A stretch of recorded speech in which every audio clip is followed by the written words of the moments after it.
ကောင်းနှလုံးကောင်းရှိတဲ့ပုဂ္ဂိုလ်တွေဟာအများကိုဒုက္ခမပေးဘူးမိမိကိုလည်းဒုက္ခမပေးဘူးစိတ်ကောင်းနှလုံးကောင်းမရှိပြီဆိုလို့ရှိရင်အများကိုလည်းဒုက္ခပေးတယ်မိမိကိုလည်းဒုက္ခပေးအဲ့တော့မိမိရောသူတို့ဘာမှဒုက္ခရောက်စေတာကိုအကြောင်းပြုပြီးတော့လောကကြီးကမငြိမ်းချမ်းမှုလို့ပြောကြတယ်တကယ်ကတော့ဒီဘဝမှာငြိမ်းချမ်းသာရတဲ့အခြေအနေတစ်ခုရောက်ဖို့ရဟာ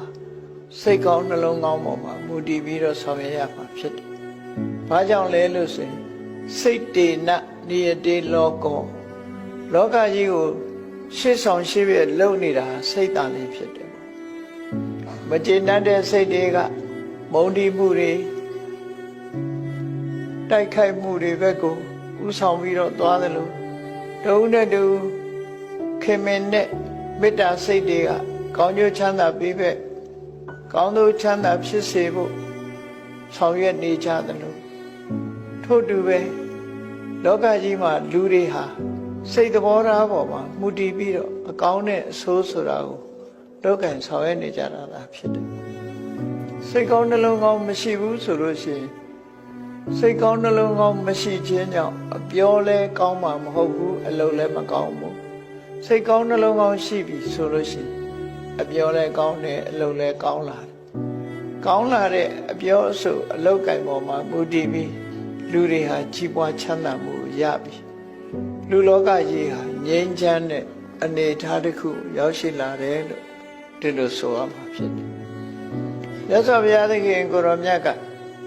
ဟောကြားထားတာရှိတယ်Mind center teaching လို့စိတ်ကိုဗဟိုထားပြီးတော့ဆုံးမဩဝါဒဖြစ်လို့ပေးတာဖြစ်လို့စိတ်တည်တန်ကိလေထေဒုက္ကတိပါတိကေခာလူတွေရဲ့စိတ်ဟာမကောင်းတဲ့အနေအထားတစ်ခုရောက်ပြီးစိတ်တွေဟာ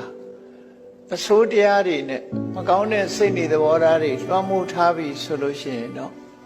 ထိုပုဂ္ဂိုလ်အတွက်အကျိုးဆက်ကတော့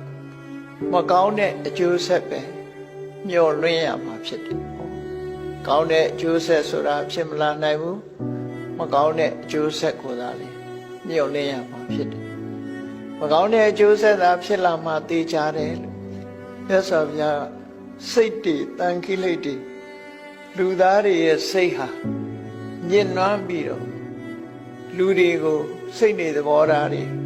မကောင်းတဲ့စိတ်နေသဘောထားတွေလွှမ်းမိုးထားပြီဆိုလို့ရှိရင်ဒုက္ခတိအခြေအနေစိုးတရားကိုပါတိကေကမျောလင်းကြရတော့မှဖြစ်တယ်အကောင်းကိုဘယ်လိုပဲမျောလင်း